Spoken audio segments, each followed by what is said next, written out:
Hello, hello, and welcome back. This is Jessa Francis, and you are now within the Kiem Circle.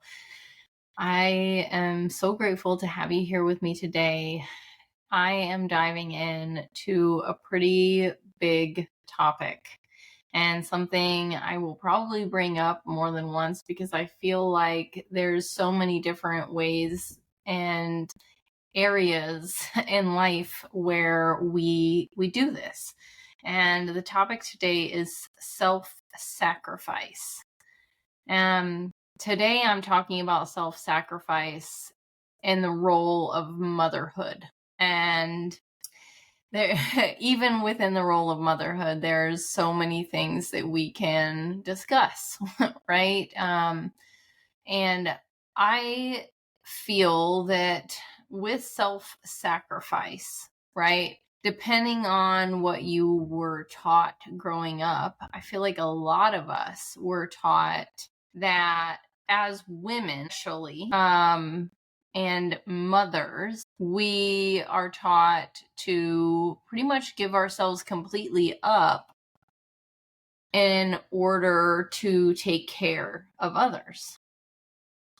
So, and I just want to quickly say, I feel like men, women, everyone, all of us feel at some point that self-sacrifice is needed, right? This idea of being selfless. Men, for example, they have to be the caregivers. They have to be the breadwinners. They have to go out and they have to make all of the money. I feel like there's a lot of pressure on men to fill that masculine role.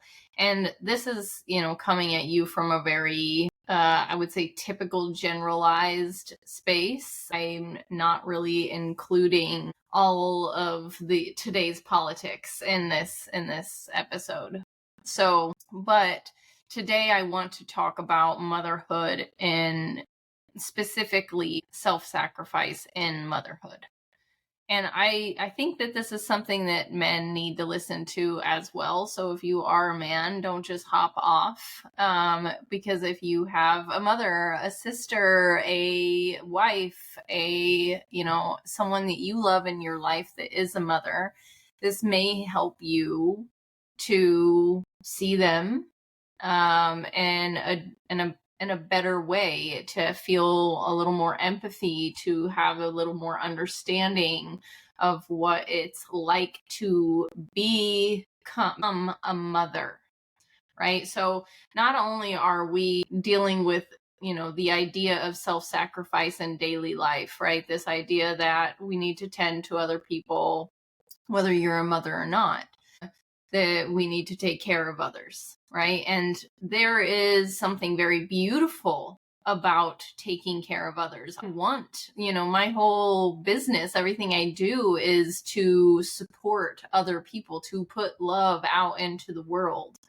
But I did not get to a point that I was capable of doing that until I truly finally figured out what self-care, self-love, self-compassion, self-forgiveness was. If I had not been able to do all of that, then I would have never gotten to the point where I could actually care. And this is coming from a woman who got up and left. I left. I left my marriage, I left my children for an entire year.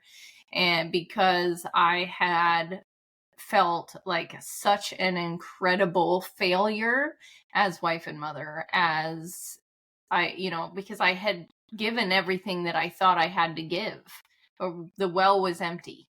But why was the well empty? Because I was not filling it. I was not taking care of me. I had no idea who I even was to take care of me. Like, there was this whole thing, and I had to take time away to figure out me. I had to take time away to do discovery of myself, self-inquiry, self-study, and get myself to a point that then I could care for others. And so I feel like I'm going a little all over the place here. So I'm going to try to make this very understandable for anyone that is listening, because this is such an important thing. So I want to talk specifically about self-sacrifice in motherhood.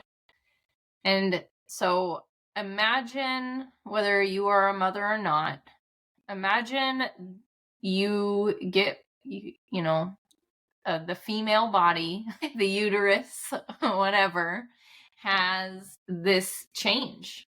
There is a new life inside.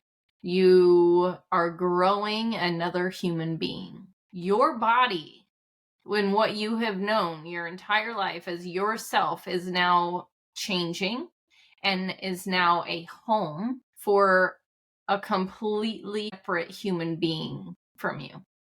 Not separate yet, obviously, but will be. This new life, this new energy, this new human being is being held within your body.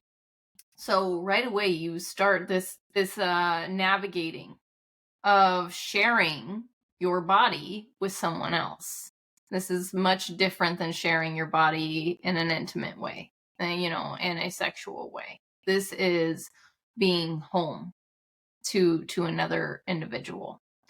So right away, there is a lot of sacrifice.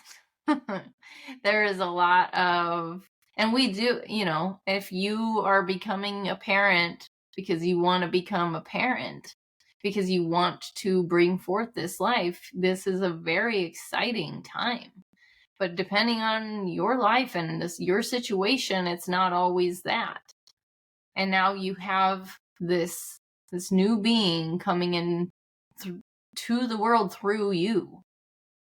And so you have to start changing things. You have to be more cognizant about what you consume or don't consume, about how you move or don't move, about all of these different things.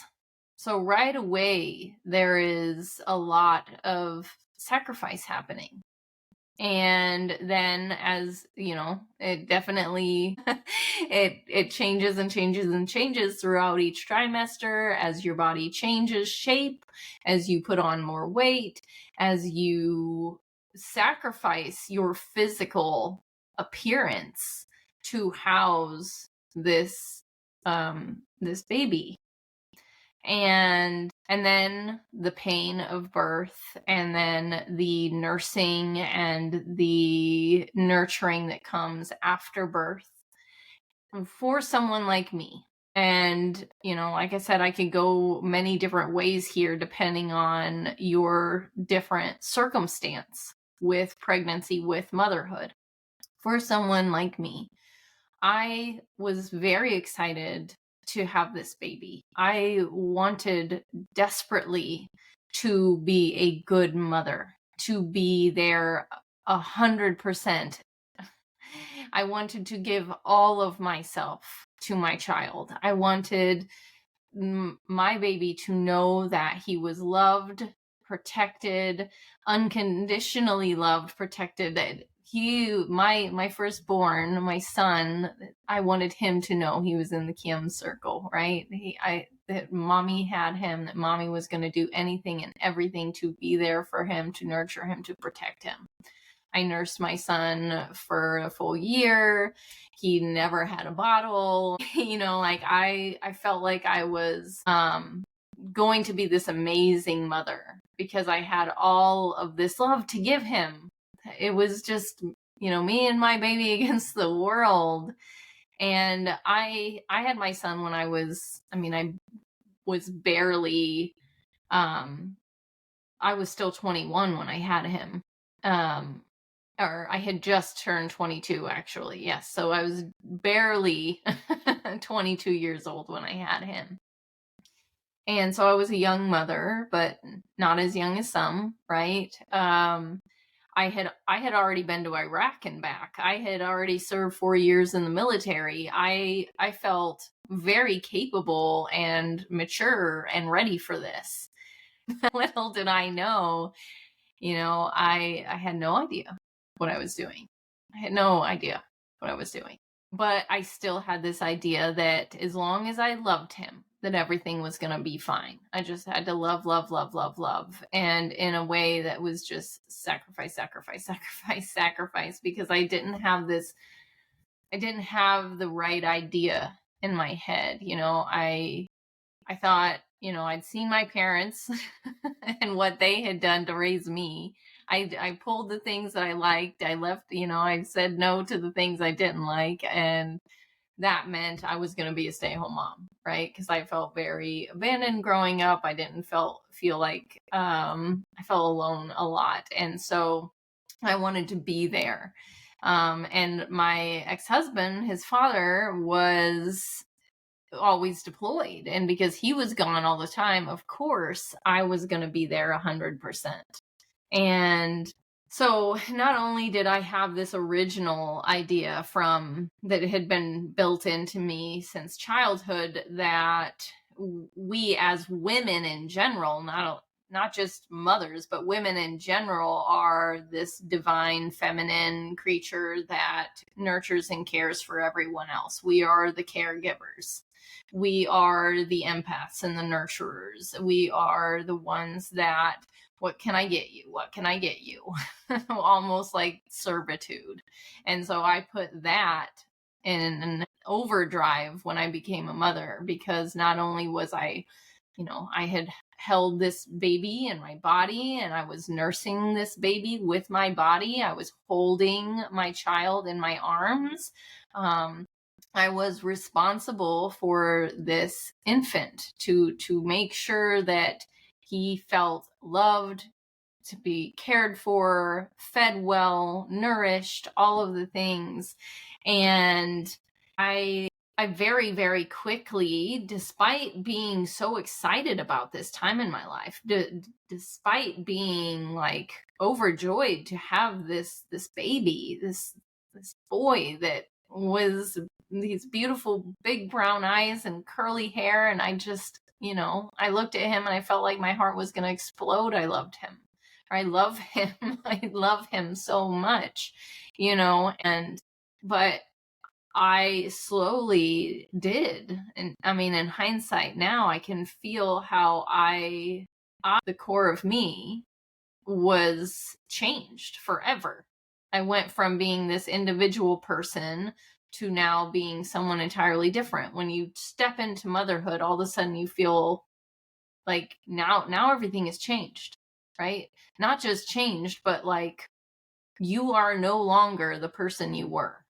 And then there's this struggle to try to morph into this new role of mother while still somehow being able to maintain the woman that you were before, to maintain like the core person, the individual, and try to make those two things combine somehow, and trying to make those things work together, because we feel so incredibly lost to ourselves after things start settling in. For me, because I was so excited about motherhood and I wanted this, but I think about someone who did not want that, who that was forced upon them, or they were not ready for it, right? So it can even be even more complicated than in my situation. So at that time, I did not grasp whatsoever what had really happened to me.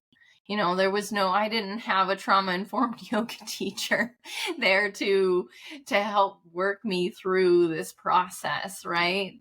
And so I was forever changed.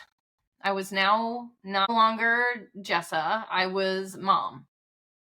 And my entire world shifted. And at the same time, I had become wife.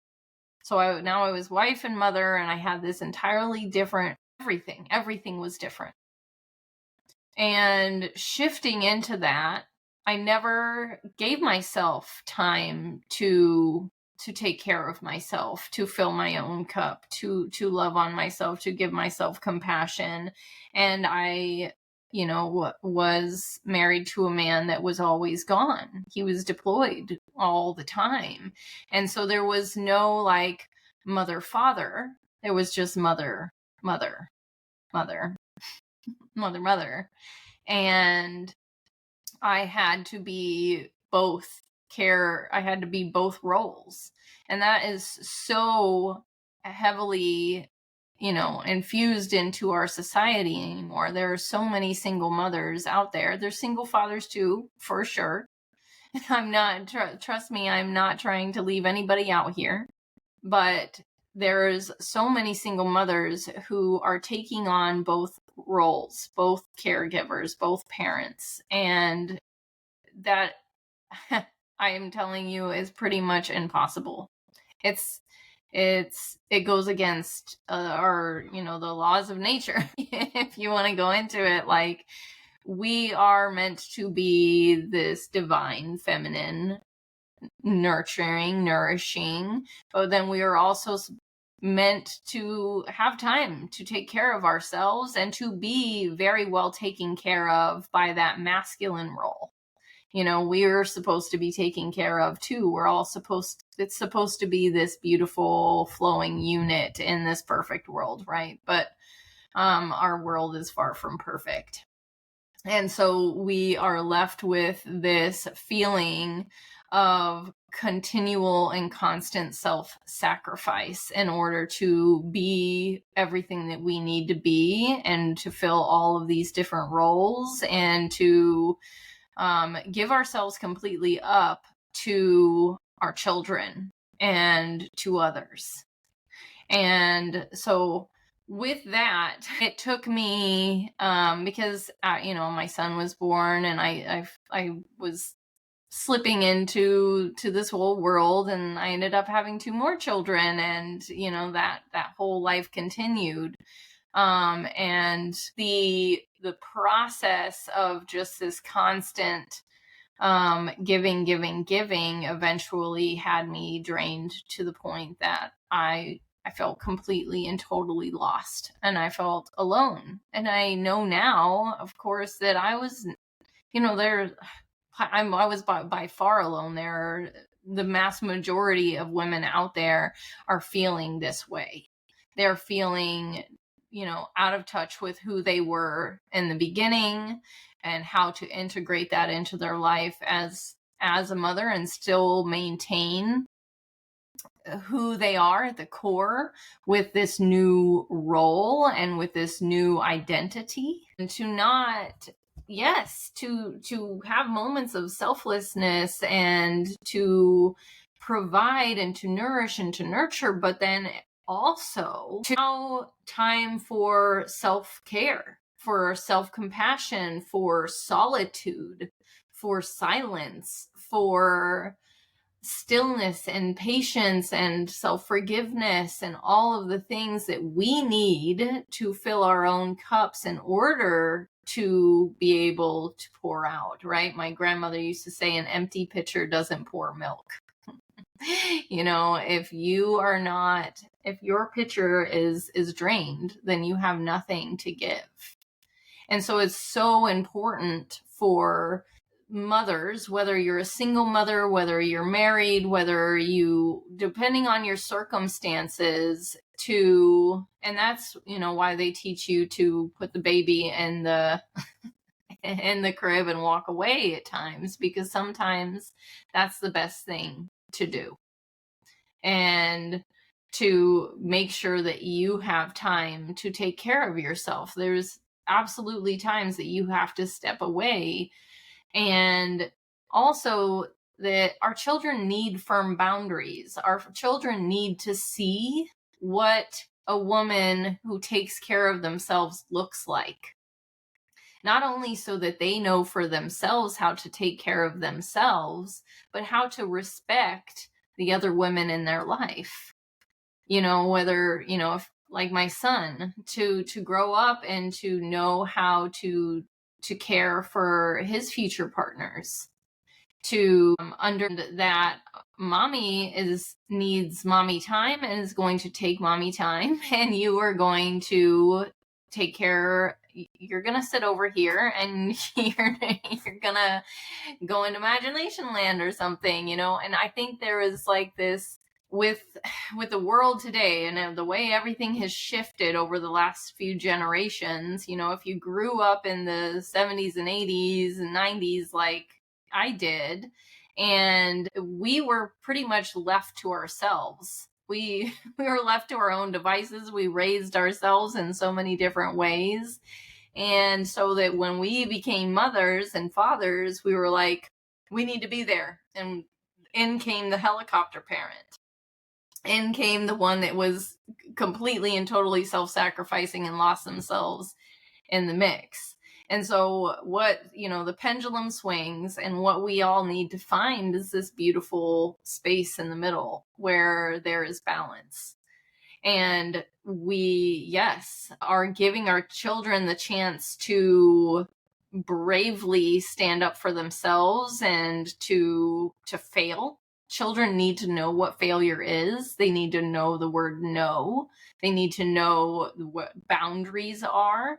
And it's our job to implement those things so that we can therefore take time for ourselves and do things for ourselves. But then, of course, there are times when you need to be fully present. You need to be conscious. You need to look them in the eyes and let them speak and share and connect and bond. So there is and can be a beautiful middle ground. And it just takes time and a lot of self-reflection, self-study, and work to get yourself to that point. Really, what I wanted to bring forth today is, Mama, you are not alone. If you are struggling with this feeling of like you have lost yourself in motherhood, just know that you are okay, you know. And I went through a period of time where I felt so totally underappreciated, you know, and I just thought if I loved everyone else so much that I would somehow get all that love in return, but I was just emptying and emptying and emptying and emptying myself rather than ever giving myself time to come back. And you know, it led me to end up burning it all to the ground, and that's not what I want anyone else to have to do in order to get to a place of feeling healthy. And just know that you need to tend to yourself, that the love that we seek is within us. You have the opportunity, you have the ability to fill your own pitcher, to take care of yourself. And sometimes it takes a quite a bit of creativity to get that, right? Because we're working, we have a house to clean, we have food to make, and the time, it just doesn't seem like we have time. And that is when, you know, the different things that I provide, like the Sunday sadhana, or, you know, these small little meditation classes, or just like setting a specific schedule for yourself where your children know that mommy is in mommy time. And that is good for them. That is good for them to see. And just know that you know, we want our kids to grow up and to love themselves. But in order for them to love themselves, we have to love ourselves, and we have to set that example. They have to learn that from something and from someone, from somewhere. So, you know, what do you love? What do you love to do? Do it. Take the time to do the things that you love, to let them see and know that mommy is taking care of mommy, and they can take care of themselves. This is what was really, really missing for me growing up. Like, having an example of someone who showed up for themselves in a way that had very clear and firm boundaries. You know, ask yourself, how would you move, eat, act, feel if you were someone who really loved yourself? What would you do? How would you want your children to love themselves as adults? What do you want them to be able to do for themselves? And then you've got to go do the things. You have to schedule it in. You have to make the time. You have to get creative about how that is going to work.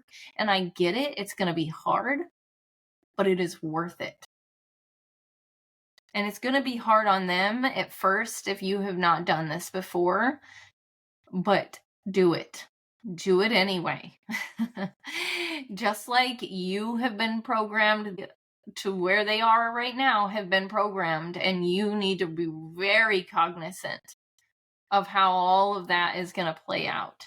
Just know that selfless mommy who does everything for them is also going to take time to take care of herself. Just a reminder that Cam Circle is here, is help. No matter what where you're at in your life, if you are ready to make a shift, if you are ready to make a change, I'm here for it. And I have the tools and I have the know-how to support you in that. And yes. Join me in the Facebook book club, the Kim Circle Book Club, and follow all the links on my websites, no matter which area you're in. And if you are a mother who has been struggling, I hope you feel seen and I hope you feel heard. I hope you know that you are loved. And I hope that if you are not a parent, that I'm sure you know a mother in your life that could use some support to hear this, to know that they that they're not alone in this. And if you are a mother or know a mother, take the baby from them, tell them to go do something fun for themselves, tell them to take the time to reconnect with the person that they were and have always been from the get-go, right? That mother is not their entire identity, right? It is not your entire identity. It is just a beautiful part of who you are. So, once again, I'd like to invite you to take a big, deep inhale in and a very slow and gentle exhale out. Feel your shoulders relax your jaw.